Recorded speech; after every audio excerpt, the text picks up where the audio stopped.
Zell Boy Army, hope you're doing well today. We're here today with another spicy video. Hope this one's going to be a banger. How to improve at FIFA 20. The video is going to be dedicated to giving you a variety of different tips, things that are going to help you improve, from team advice to how to analyse your games to literally some things you can do in games to improve. This is not going to be just this is how to get good at FIFA 20. This is going to be a general improving at FIFA across the board. So it'll help you moving forward into next FIFA. I mean, ultimately, we're only about 4.5 months away from the next FIFA, which is exciting, but a bit crazy to think that we're almost that close to it. But yeah, this video dedicated to helping you improve. This channel is dedicated to helping you improve. If you're new to the channel, please subscribe. Every day at 7 PM, a new video to help you guys improve. I do team advice, player advice, tactics, gameplay tutorials, analysing games, all this type of stuff that's going to help you get better at the game. I appreciate you for tuning in though, and like and comment if you enjoy these videos, please. The first one, building a good team. So this Road to Glory account's about 1 million coins. I'm hoping we're going to open the elite rewards in a bit. I mean, I'll have opened the elite rewards before this video goes out, but I'm recording this before I open the rewards, so the team will improve. However, I've built a team here that, in my opinion, is very good value. When you have a team, if you've got like 1 million coins, don't just put 900k into one player. When it comes to building a team, it needs to be balanced. Have 5-star weak foots. On this game, nearly every player I will put in a tackle a 5-star weak foot. Cody's out wide, but he's still fantastic even without the weak foot. But you can see my striker and Cam always have 5-star weak foot in the game. It makes a big difference because it makes you less predictable. That is one of the ways you can improve the game, simply by being less predictable. But build a team that is meta, they fit the board. I've talked about the meta and players that suit the game in a lot of different videos, but building a solid team, if you want to get better and get better results, having a solid team helps. Yes, you can spend a lot of money. That will get you a better team. That won't drastically improve you at the game though. It will help. Team's not everything, but using your coins to build a well-balanced team that is good across the board will make a big difference. Learning the meta and what works on a game and adapting is one of the big things that will help you improve at FIFA. Like I said, I'm not trying to make you just good at this FIFA. I'm trying to help you get better at FIFAs across the board. Learning what works on the game over the long term is a big thing that will help. Every year, channels like mine at the start of the year, I'll be playing the game because I play it full time so much that I'll learn what works and I'll teach you it. Adapt to it. One of the things that helps a lot is skill moves. Being unpredictable, having a variety of skill moves in your locker will help. I showed a few days ago a skill move tutorial, showed all the tricks that work really well in the game. I'd recommend going to check that video out. Skill moves make a big difference because they just give you something else to beat defenders. On this game, it's quite hard to open up chances in the box. Having skill moves at your disposal is one way of doing that. I'm not telling you to spam skill moves or only do skill moves when you get to the box, but just mixing it up. Adding a few things to your game over time. You don't have to add like 10 things at once, just add one at a time until you get good at it and then add another thing. It can slowly improve you and make you a better player. Skill moves aren't something that you need to be doing non-stop. Like I said, got a clip of me there where I've got my other camera on. But yeah, skill moves are something that any good player at a high level in this game has ready to beat someone. Don't overdo them, but have skill moves ready. Learning the meta and knowing how to use skill moves will help you. Okay, I'm showing you here highlights from a shooting tutorial video that I did where I'm showing you the best angles to be shooting at. I'm not going to show you the audio or the actual explain exactly what's happening in this video, but the point is, again, back to knowing the meta, knowing the shots that work. So many people that I play against or coach, by the way, I do offer private coaching if anyone's interested. You can message me on Twitter or Instagram, those are the best place to ask. But yeah, with shooting, so many people that I do coaching with, I find that they end up doing stupid shots from bad positions that just don't work.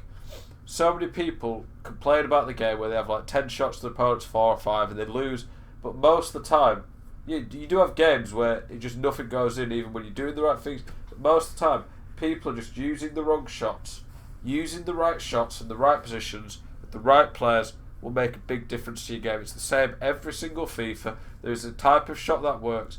You have to adapt and just learn how to use those shots. On this FIFA, it is the near post.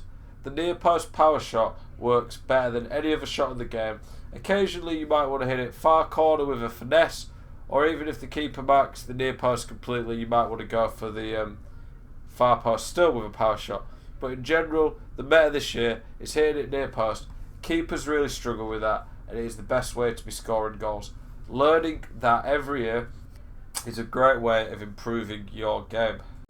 One thing that most people don't do that I find invaluable, that's helped me improve, and is probably the main way that I help people improve through coaching, is analysing their own games. Record one of your games, maybe more than that, and watch it back and try and pick out some of the things that you're doing wrong. So many people make the same mistakes. They never look back at it. They never even realise what they're doing wrong. They just complain and say, "Oh, this just keeps happening," but they don't stop it.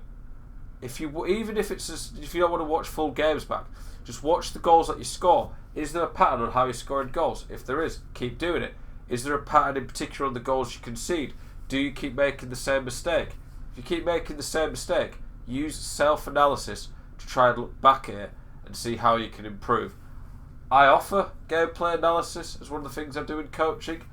If you're interested in getting an in-depth gameplay analysis from me, message me on Twitter or Instagram or Zelonius Business. ZeloniusBusiness@gmail.com. But yeah, gameplay analysis, looking back over your games, it helps so many people improve because it starts to identify some of the weaknesses that people have. Most people don't even realise that they keep making the same mistakes, whereas when you go back and watch the footage, they keep doing it. So learning from that is a major way in which people can improve.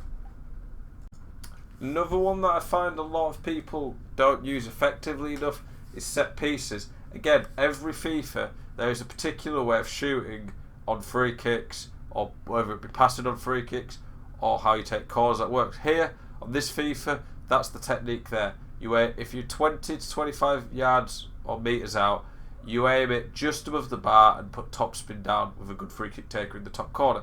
That works on this FIFA, but most people I play against never score free kicks against me because they don't use what works. It is very simple and effective and easy to do, but as I was saying, most people never utilise it. Learn the meta, what works on free kicks, how to take penalties, how to take corners, and that can easily give you an extra couple of wins a game on FIFA 20. Wins a weekend. So many people miss the next rank on Weekend League by 1 or 2 because the wins are that close, and a lot of the time it ends up being that the rewards are a lot better in the tier that they just miss out on. Adding things to your game like knowing how to take free kicks in clutch moments, how to score from corners, winning those penalty shots, they can make a big difference and give you those few extra wins that you need. Again, it will change every FIFA, but make an effort to learn what works on the set pieces. Over the last few FIFAs, custom tactics have become very important on the game. Sadly, FIFA hasn't, for the last few years, really allowed you to play the way you want to play. You can't really replicate a crossing game if you want to play that. You can't really replicate Atletico Madrid that effectively, or if you want to play a Barcelona tiki-taka. You kind of get forced to play in a certain way if you want to achieve the best results possible. I'm not here to tell you that you have to do that, but obviously if you're here looking at a video on how to improve at FIFA, then you're probably looking at how to get the most wins possible. Every year there is meta tactics that seem to just work, meta formations. I offer different custom tactics videos on my YouTube. I regularly update them to make sure that you guys know the best tactics available at the time. Sadly, it's just the way it goes on this FIFA that there's just a set way of playing, but knowing that is important. So we keep coming back to one of the main ways to improve is knowing how to adapt to the current version of the game. Checking out tactics videos from pros like myself will help. Learning how the tactics work. Furthermore as well, having different game plans. So I don't just have it that I start a game with one tactic. If I'm 5-0 down or 5-0 up, I don't change. If I go a few goals up, I'll change to a tactic that keeps the ball more for when they start to press me.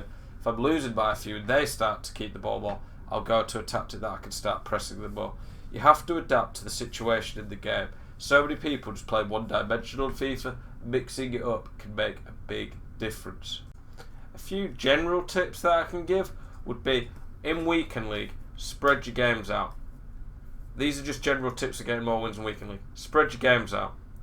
Don't rush your games. Don't force it. Don't play so much that you get tired. Weekend League is about consistency and staying focused. Have a drink. Staying hydrated, staying fresh, staying focused is one of the biggest challenges on FIFA 20 in Weekend League. If you can keep focused, you will do so much better. Try to treat the game as what it is, a game. Have fun with it. Yes, you're here because you want to get better and improve and get more wins. But if you're getting frustrated at the game, you're not going to be anywhere near as good as you can be. When you're playing Weekend League, try start the game off reading what your opponent's doing. Try look at what formation he's playing. Does he keep attacking a certain way? Try read the patterns that your opponent's doing. Try maybe do a trick that works against a lot of people. If you try it once or twice, it doesn't work, try something else. Don't just be one-dimensional. So many FIFA players are one-dimensional. When one thing fails, they just give up. You do not want to be like that. One big tip to finish off that I think can help a lot, well, it's kind of two.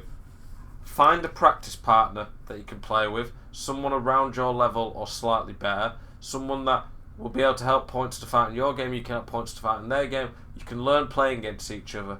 One of the best things that helped me improve was practicing against other pros who are at a very good level, so I could pick things up from them. But we also had good competitive games. If you play people who just batter you or you batter them, it's not going to be very competitive and you're not going to learn a lot. It's one of the reasons that Rivals is so good. Rivals, generally, you're going to be put against people around your skill level. It can be frustrating, but it's a great way to practice and get better at the game. So finding a practice partner, that is going to improve you drastically. In general, FIFA's moved into the last few years of being a game built around being patient, keeping the ball. I'm not saying you need to keep 90% possession or time waste all the time. Far from it. But if you can keep the ball effectively, your opponent is going to have a lot less of it. If you have 70% possession and your opponent has 30%, that means you have more than twice the amount of time to attack and score goals. So many people rush the game, they force things, they get impatient. It ruins how they can play.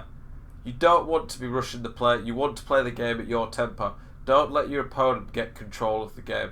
A lot of the things that apply in real life football don't necessarily apply to FIFA, but the general rules of controlling the game, not forcing things, do work on FIFA as well.